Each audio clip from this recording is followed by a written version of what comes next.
It has been meditated upon, argued, and fought over for thousands of years. Hinduism is the world's oldest faith, and it brings together within it everything from the most soulful contemplation to the most boisterous rituals. Just under 80% of Indians define themselves as Hindus.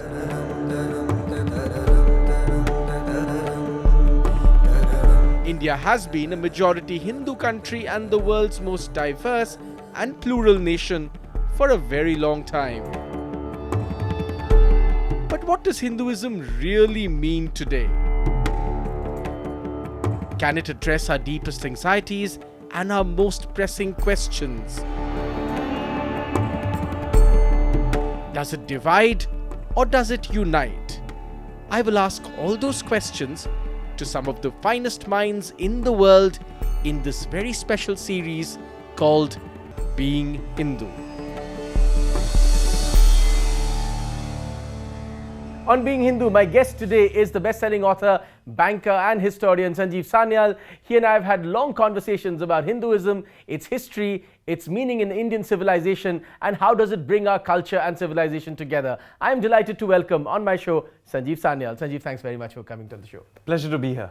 I want to begin by asking you, in many of the conversations you and I have had, the core question that we've tried to address is, what is this Hinduism, right? It's a religion where many people even say the word Hindu is incorrect. So what is Hinduism?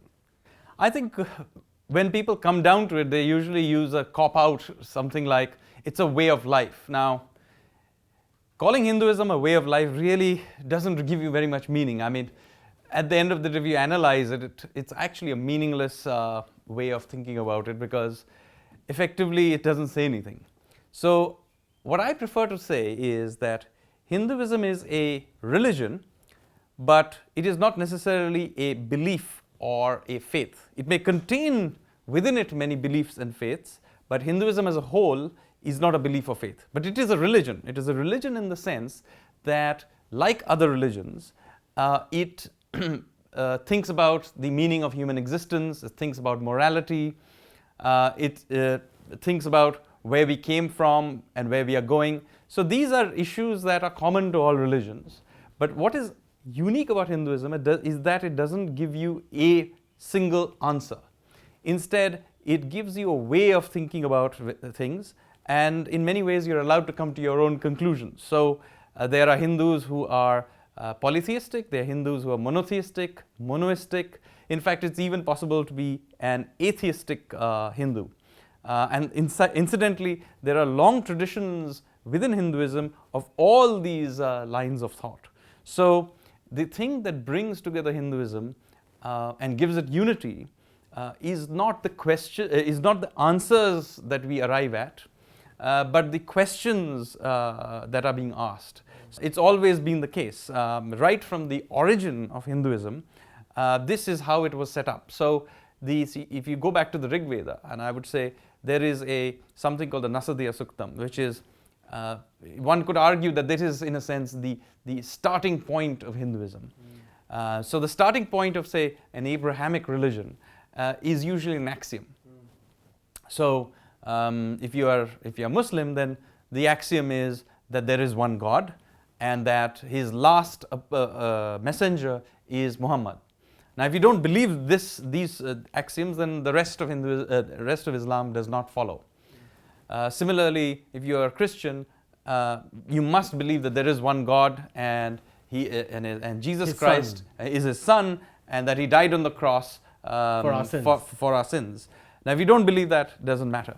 Now, Hinduism doesn't have a starting axiom. It has a series of starting questions, and the Nasadiya Suktam is where it starts from. So let me give you a sense of it. It's a longish chant, but basically it says, in the beginning there was neither up nor down, there was neither air nor light, there was nothing. Truth nor untruth. No, neither truth nor untruth. What was there? And then it goes on to say that we do not know. So perhaps the gods know, but even they were created. So what was there right in the beginning before they came? Do the sages know? But perhaps they know not. And then it ends by saying, Surely the great creator knows. And the last line is, perhaps he too knows not. So that's the point. This is the starting point of Hinduism. But it is in the seeking, it is in that journey of seeking something, it is in that travel, so to speak, where we discover, for the lack of a better word, our faith. And that faith could be individualistic, it could vary from person to person, it could vary from community to community. But therefore the question is it therefore a religion? Yes, it is, because as I said right in the beginning, first of all, while it doesn't lead you to a specific faith, that's why you cannot, in the context of Hinduism, you cannot use the words faith, belief and religion interchangeably.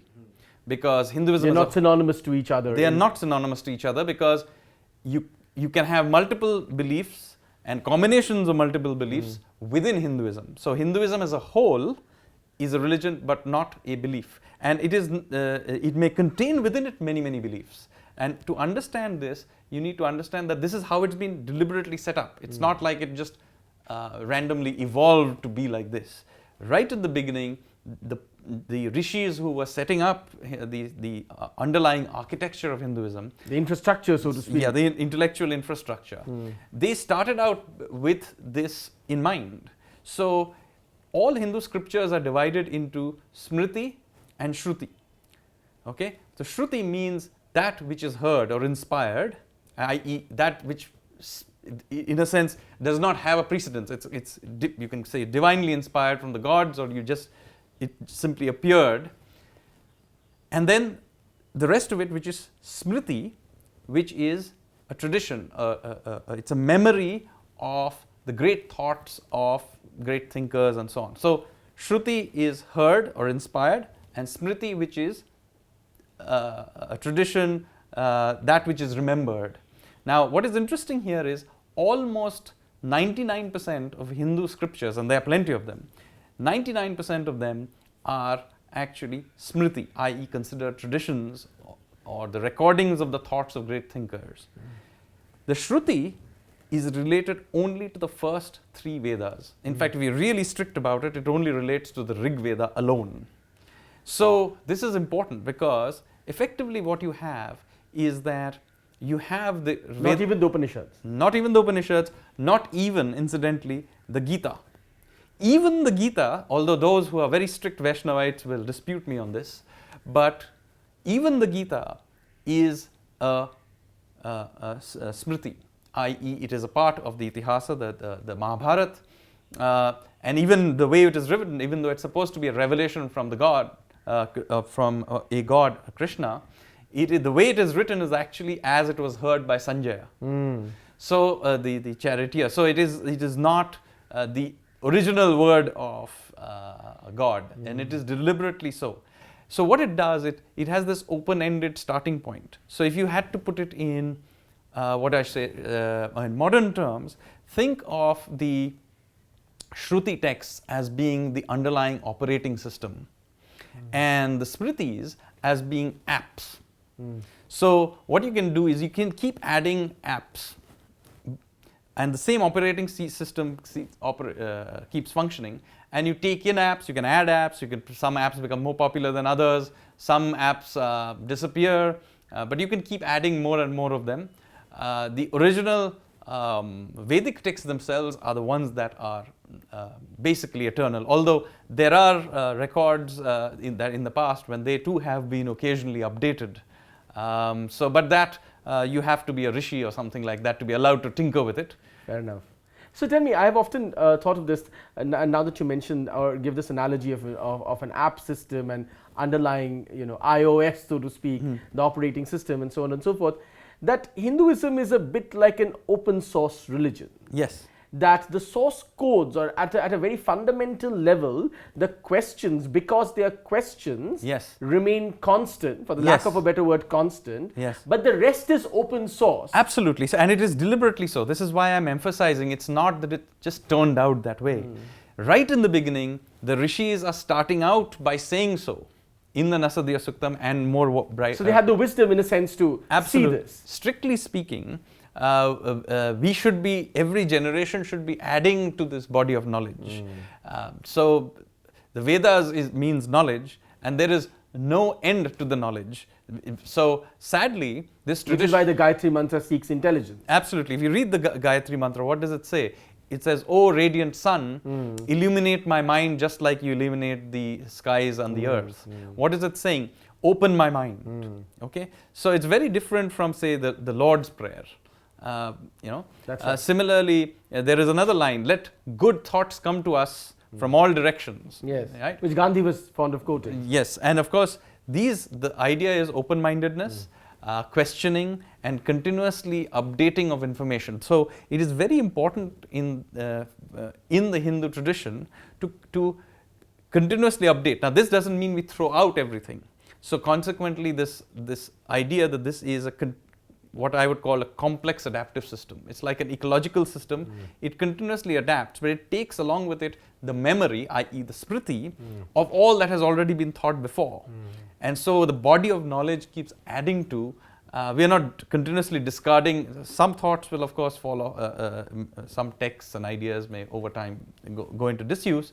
But even then, many relatively disused ideas and thoughts still continue in some small pocket, and some text will continue to stay alive. We just spoke about how Hinduism and its interactions with science, or to think of Hinduism as a science or scientific, might not be an inaccurate way of putting it. So is that why, do you think, that in the Hindu tradition or in the Hindu legacy, the fear of the theory of evolution was never very strong? So in some ways, this theory of evolution and the idea of continuous mutations and ecological...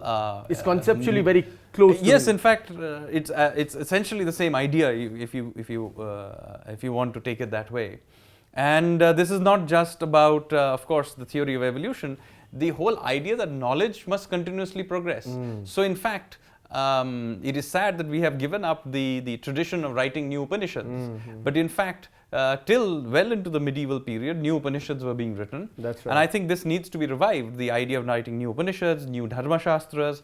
And the idea is that these are continuously added. Like, there was not just, we are stuck with one Manusmriti. There have been many Manusmritis in the past, and the idea is that there will be many into the future. Similarly, we need to have new Dharma Shastras. They are meant to apply to their times. They are not eternal, and that is the point. It is very, very different to think about this than a way of thinking than thinking about a revelatory text that Which cannot be touched, cannot be changed, cannot be questioned. Absolutely, it is totally a different way of thinking about it. What really is the connection between history as we understand it as a formal science, so to speak, and Hinduism as a religion? Take the Ramayana, for example. Sure. Now, the Ramayana starts out originally as a story of love and adventure. Now, it's possible that there is possibly some historical event that it is based on. I've written in Land of Seven Rivers, many of the places that are mentioned in the Ramayana and the Mahabharata are real places. Yeah. So they're not fictional places. Now, the events themselves possibly may have happened, but the texts that we now have are not, what should I say, they are not necessarily true to the actual events. They have been much embellished over long periods of time. So, then should we then discard them as history? No, because they are history in a different sense. So as I mentioned, you have the Ramayana. It starts out as a story of love and adventure. Then later on, we begin to have additions which give it other dimensions. So for example, at some point in time, the debate is about the rule of law and the enforcement of contract. And so what happens is that the text is changed to emphasize Ram as the upholder of the law. As the person who enforces his promises and contracts, even when at great personal cost, even when it is unfair, blatantly unfair. In fact, an entire new segment is added called Uttar Ramayana at the end of the Ramayana, which is not a part of the original Ramayana in the early medieval period, where which talks about him sending away Sita to the forest in the end. And again, the point about that is the idea that the law said, it was an unfair law, law said that she had to be sent away, and as king he had to uphold that law. And of course he pines for her for the next many years, and he lives in great unhappiness, but he's a great king. That is why it is Ram Rajya, because he is the king is not above the law. He applies the law. Now, it is not as if all ancient Indians agreed with this way of thinking about upholding law. So there is clearly those who thought that natural justice must prevail over the word of the law. And you can see in the Mahabharata, you have Krishna, who's interpreting the law all the time. Absolutely, he's interpreting the law all the time, and in fact sometimes twisting the law, but he's trying to maintain some semblance of natural justice being. The natural course of justice. Absolutely. So what you have here is a record of an ancient debate. Okay. Now, same you can see that in other fields as well. So the Ramayana again in another plane also changes. So Ram goes from being a great man, a hero, Purushottam Ram, to God, and so he becomes Bhagwan Ram. By Tulsidas, he becomes Bhagwan Ram. Now, the Valmiki's Ramayana, before the addition of these new additions, he is quite not obviously a god. In fact, he at one stage does make the statement that I am not a god. And then you have clearly Tulsidas' Ramayana, where he is clearly deified. So this is again an evolution. So, and the Mahabharata has the same thing. And of course you have new additions added to it, and of course the Bhagavad Gita is an addition. You also have this conversation with Bhishma as he's lying there on his bed of arrows, and he talks about statecraft and morality and the upholding of dharma and so on. So the point I'm making is that if you think of it as the epics as itihasa or history, not of events, but of our civilization, of our ideas, of our greatest fears, of our greatest joys. That is the sense in which the epics are itihasa. Not in the narrow sense of a history textbook. Fair enough. The other question so since we are on the topic of epics and of our text, we were talking about the Manu Smriti. Yes. Now, there's a lot of debate about Hinduism and caste, right? Yes. Where do you stand on that debate, on the relevance of the Manu Smriti, on whether caste oppression continues and why it continues and its contacts with Hinduism and so on and so forth? So Hinduism is an evolving religion. So at various points in time it has meant different things. So if you go back to very ancient times, it's very obvious that caste is very, very fluid, and you can see intermarriage happening. You can clearly see people being upgraded and downgraded according to their personal capabilities. And in fact there are famous stories about Vishwamitra, who starts out being a king, i.e. a Kshatriya, and later on becomes a rishi and a Brahma rishi, a Brahmin rishi. You have, of course, the story of Satyakam, who is the son of a slave or a slave girl or a prostitute. And of course, he doesn't know who is his father. And he goes to a great sage, rishi, and says that, will you teach me? And the sage asks him, who is your father? And of course he says, I don't know. So he goes back and asks his mother who his father is, and of course she doesn't know because she is a prostitute. So he comes back and tells the rishi that I do not know the name of my father. So the rishi says, so you must be then a son of a Brahmin because you've told me the truth. Now this is not a statement that somehow the rishi had suddenly intuitively understood his genetic lineage. What he is basically saying is that you have within you the qualities of being a great scholar, a great thinker, because you have told me the truth, because you are a seeker of truth. And so he initiates him into and does the Upanan ceremony, which is of course by which he becomes twice born. Yes. So there are clearly, in ancient times, the old Vedic tradition is that these positions are occupational, positions given by virtue of their actions in life. This system remains fairly fluid well into the medieval period. And we do know from genetic evidence now that people were intermarrying, and there was a lot of churn going on well into the early medieval period. Then about 1500 years ago, for whatever reason, it became much more rigid in terms of intermarrying between castes. But even then, the castes themselves remained fluid. So there was individual castes going up and down, and even new castes even then coming up. And the Rajputs as a caste, for example, they are not necessarily all of Kshatriya origin. And Shivaji's coronation, and for of course, instance. then you have in late medieval period the example of Shivaji you mentioned. Yes, exactly. The Marathas go from being considered a lower caste, and they are given an upgrade to becoming given Kshatriya status. And this has happened in historical times. So this kind of churn is very much a part of Indian history. It's of course doesn't only relate to Hinduism. There are non-Hindus in India has also been influenced by this social structure. But the point I'm making to you is, as we are now in a society that is much more fluid, it doesn't Hinduism will take it in its stride. It's not like it's fundamental to Hinduism in any way. Hinduism has interpreted this in multiple ways, and as I mentioned, in fact, and reform after reform, after reform happens. This is the way it goes on. If you do not like the way it is now, you can change it, and in some odd, peculiar way, we may be going back to its original spirit. So, if you have, for example, the Upanayan ceremony, the sacred thread ceremony, by which you become a twice born, supposed higher caste.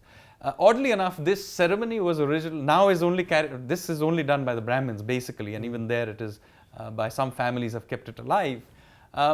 Traditionally, all the castes did it, not just the higher castes, incidentally, but even the many artisan castes. When the person was initiated, the young boy was initiated into the field of work. There is a ceremony related to the sacred thread ceremony. Incidentally, there are records and even live traditions of women doing it. So it is not just even for the men. It is women also have a tradition of doing this. And so, in some peculiar way, this is the way Hinduism originally was. So we may be actually, as these boundaries break down, we may be going back to its original form. And of course, this cycles, many other cycles and many other things will happen into the future, and that is what it's set up to do. And my last question to you then is, what does in the 21st century, what does it mean to be a Hindu? We are looking for the answer. So our approach is more like that of a scientist, and that yes, I have through this, because of this experience, understanding, thinking, evidence, whatever, each individual comes to a certain conclusion as a group or as a person, and that is perfectly fine. On that note, thank you very much, Sanjeev. Thanks for coming on my show. Thanks for being on the Being Hindu show. Thank you.